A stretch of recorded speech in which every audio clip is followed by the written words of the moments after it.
Hanmarie Botha, graad 10, Hoërskool Noordheuwel. Kan ek jou dogtertjie wees? Deur Auntie Krog. Kan ek maar vanaand jou dogtertjie wees? Eene met vlegsels en blindelingse oë, met dun skurwe bene en met rowe wat altyd van vooraf begin bloei.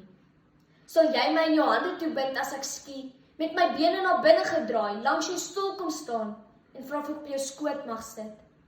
Sal jy die kinders wegjaag wat vir my skoene lag, wat my haartjies pop in die lug gooi en haar oë na kop indruk? Sal jy dat ek eenmal alleen agter op die bakkie staan, terwyl jy lande toe ry? Sal jy vir my lang soetriet in die mielieland pluk en groen wat lomientjies oopsny?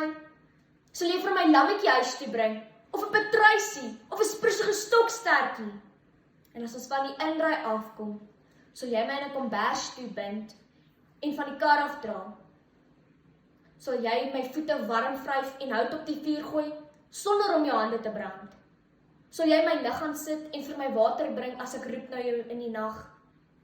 En wanneer die klein aardbol van die rak afval, en ek in my kinderdae, soos handkuikens, na jou toe dra, kan ek maar vanaand jou dogtertjie wees?